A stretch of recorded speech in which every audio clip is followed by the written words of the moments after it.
गुटखा विक्रेत्यांवर आता मकोका लागणार. तुकाराम मुंडे यांनी दिला इशारा, अधिकाऱ्यांनाही दिला दम.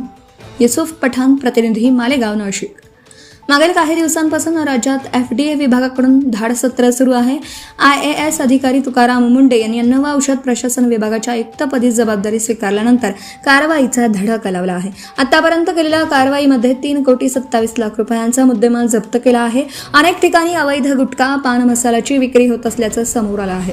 दरम्यान आता IAS अधिकारी तुकाराम मुंडे यांनी उत्पादकापासून ते विक्री करणाऱ्यांवर मकोका लावणार असल्याचा इशारा दिला आहे.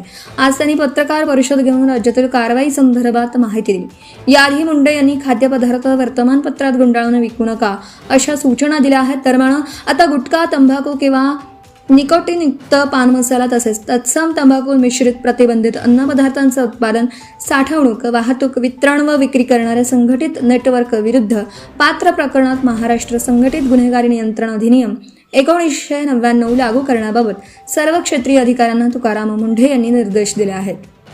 आतापर्यंत केलेल्या कारवाईमध्ये 3,27,00,000 रुपयांचा मुद्देमाल जप्त केला आहे. अनेक ठिकाणी अवैध गुटखा, पान मसाल्याची विक्री होत असल्याचं समोर आलं आहे.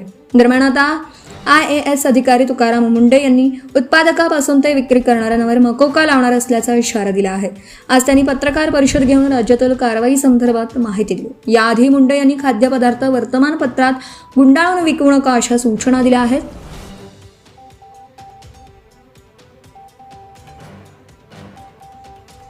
उत्पादकापासून ते विक्री करणाऱ्यांपर्यंत सगळ्यांना हा नियम लागू असून मकोका कायद्यानुसार गुन्हा दाखल केला जाईल. मकोका गुन्हा दाखल करण्यासाठी आरोपीचा इतिहास पाहून आवश्यक त्या गुन्ह्यानुसार कारवाई केली जाणार असल्याची माहिती मुंडे यांनी दिली.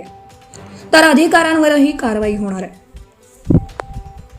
राज्यात अवैध गुटखा विक्रीचं मोठं रॅकेट आहे. यावर मोठी कारवाई करावी लागणार आहे. गुटखा, तंबाखू किंवा निकोटीनयुक्त पान मसाला तसेच तत्सम तंबाखू मिश्रित प्रतिबंधित अन्नपदार्थांचं उत्पादन, साठवणूक, वाहतूक, वितरण आणि विक्री करणाऱ्या संघटित नेटवर्क विरोधात मकोका लागू करण्याचे आदेश दिले आहेत अशी माहिती मुंडे यांनी दिली. या रॅकेटमध्ये आमचे काही अधिकारी देखील इन्व्हॉल्व्ड असतील असा आरोप होत आहेत. याची चौकशी आम्ही करत आहोत. अधिकारी जर सहभागी असल्याचं आढळलं तर त्यांच्यावरही कारवाई केली जाणार आहे. Subscribe now and press the bell icon. Never miss an update.